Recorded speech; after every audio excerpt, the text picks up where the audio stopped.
Bonjour, bonjour. Alors pour mettre une bannière en place, ici donc sur le site du Medicare.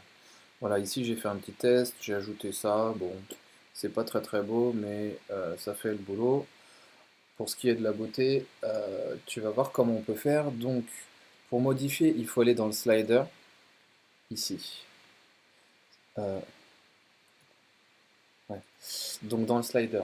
Ici, tu as le slider français, ça c'est pour le site français, et ici c'est l'anglais. Donc tu modifies, tu cliques sur Editor, et ici tu vas avoir l'éditeur du slider.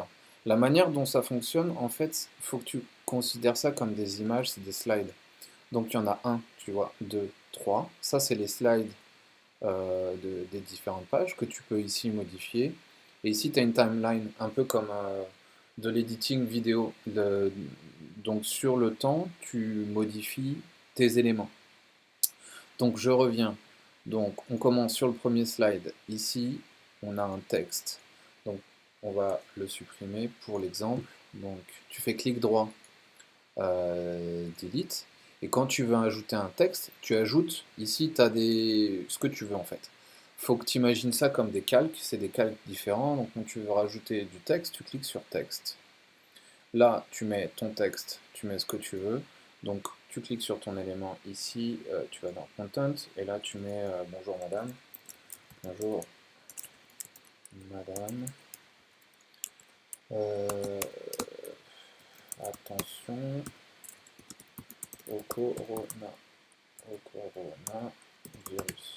Ok, donc ici, tu as ton texte. Ensuite, quand tu veux le rendre beau, bah ça c'est une question de goût. Tu as le style ici, et donc dans le style, ici c'est la couleur du texte, pour le moment il est blanc, avec cette police là, cette fonte.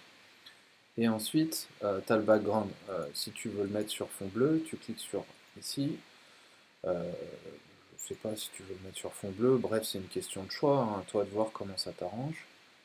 On va laisser, allez, on va le mettre quand même sur fond bleu pour l'histoire. Voilà. Et ensuite, pour l'animer, il faut aller dans animation. Et donc, animation, tu cliques sur ton texte. Voilà. Ok. Et là, tu retournes. Voilà. Tu as tes éléments. Ici, tu as animation. Donc, tu cliques sur animation. Et alors, attends, c'était où les différentes animations.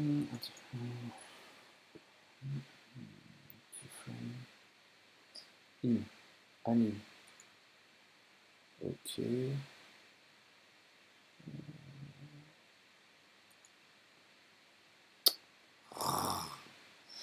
C'est quelque part par là. Attends. Ah, attends. Déjà, donc ton texte, on veut l'étirer. Donc tu cliques ici et on veut que ça dure tout le temps. Il faut, ah voilà, il faut la flèche comme ça. Ok, voilà, voilà. Ici tu le mets jusqu'ici, comme tout le monde, à 1500. Donc ça, ce texte-là, il va apparaître pendant tout le temps. Et ensuite, pour l'animer, ah oui, c'est dans In, voilà. Quand il rentre, tu lui dis de rentrer bah, comme tu veux. Ici, tu as plein d'exemples d'animation. Et donc, on va mettre letter transition. Et puis tu dis que tes lettres, voilà, tu vois là, tu as les différentes animations. Donc là, ça peut arriver bonjour madame. Voilà, en gros. Flip, ouais. Donc je te laisse regarder les animations, tu verras, il y en a plein. Tu choisis ce qui t'arrange. Là, pour le moment, on va garder celle-ci. Donc voilà. Une fois que c'est fait, tu sauvegardes. Et une fois que c'est sauvegardé, tu vas voir ici l'animation. Donc là, on rafraîchit. Voilà. Donc là, tu as ton texte, ok. Et donc ensuite, sur les autres slides, bien sûr, ça y est pas, parce que on l'a fait que sur la première slide. Donc quand tu veux copier ce que tu as fait ici, tu reprends ton élément, donc tu fais ici, clic droit, oh, pardon, tu fais, non, ici, sur l'élément, tu fais clic droit, tu fais copie, et ensuite tu vas dans les autres slides. Donc slide 2, ici, tu remets ton élément, et là, tu fais clic droit, paste. Voilà, tu mets ton élément, donc là, c'est cool. Ensuite, tu retournes sur le slide 3, et là, tu fais pareil, tu fais clic droit et paste. Voilà. Donc ça, c'est ajouté. Une fois que tout ça c'est fait, tu sauvegardes. Voilà, les trois sont sauvegardés. Et ensuite, tu vas ici et tu reload. Et là, c'est le drame. Ça fonctionne. Super. Bon, bon courage à toi. À bientôt.